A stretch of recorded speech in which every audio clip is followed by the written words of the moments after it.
I was born in Jalandhar and landed up in Rawalpindi. So basically, I am from Rawalpindi, the town which Dr. Atamjit Singh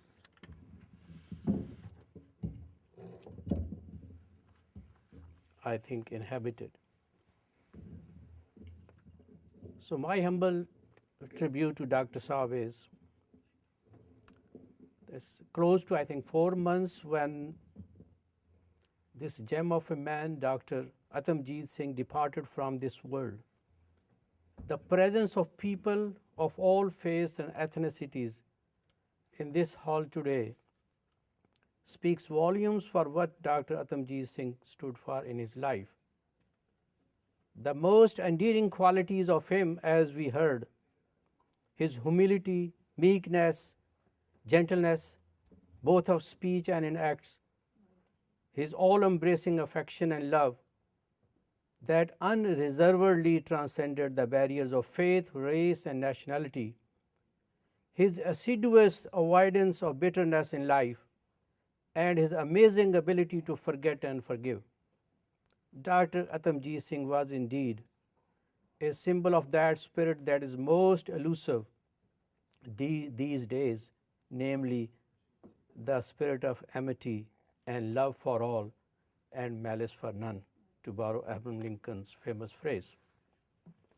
We are gathered here not to mourn Dr. Atamjit, but to celebrate him.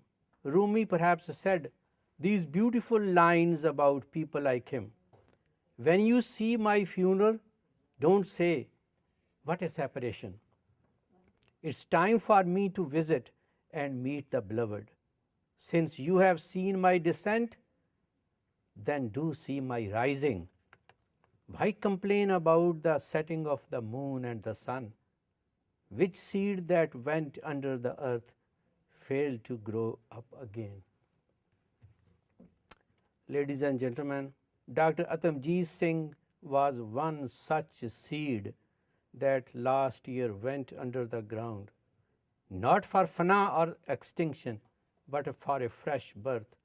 As long as the cloud weeps not, how could the garden smile?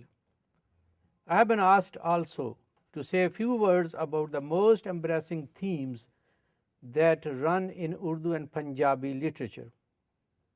Poetry, as we know, is the most popular yarn in the Indo-Pak literary tradition as compared to fiction or drama, because it ideally suits the emotional mindset of people living there. Besides, it can also be enjoyed even before it is understood properly. This happens because a good poet beautifully combines meanings with sounds in order to add music and rhythm to his ideas.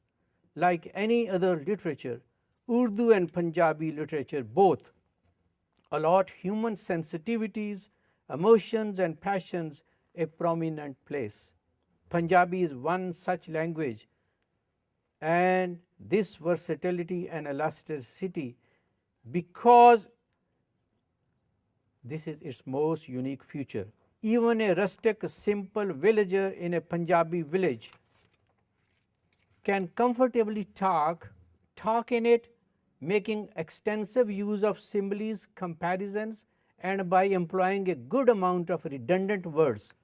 In other words, every Punjabi walks, talks, eats, meets, snorts, and even beats his opponents in a rhythmical way. But it's a serious language too. Some of the best divine and Sufi poetry has been written in this language.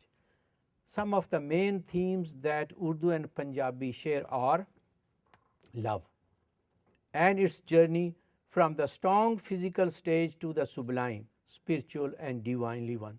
Pangs of peed, that is pain, of hijr, that is separation, heroism, jilting of the beloved, yas or despair, mahrumia or deprivations caused by the belief in predestination and even by man's own helplessness in a struggle, economic, social, or emotional, that often appears futile and that makes life less palatable and finally, an acute yearning for death, especially when young, ostensibly for three reasons. One, as a final solution to the problems. Second, to make the beloved feel the peed or pang once he or she has kicked the bucket. And thirdly, as a final exit to get united with the divine being of whom we all are a part. Of all the above, the theme of love in its various forms remains the most dominant one.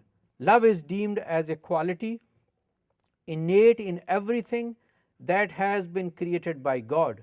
He who is blind to love is lower than a dog, says Rumi and the Quran. Climate and culture both are conducive in India and Pakistan to the promotion of love, be it the filial or the carnal or the spiritual. But the best form of love or ishq that singularly emerges in the Punjabi literature is the perennial spiritual or divine love. The Indian subcontinent is a land of different faiths, a land full of yogis, recluses, God-fearing and farmers. It's a potpourri of different cultures, languages and castes. It's thus natural that it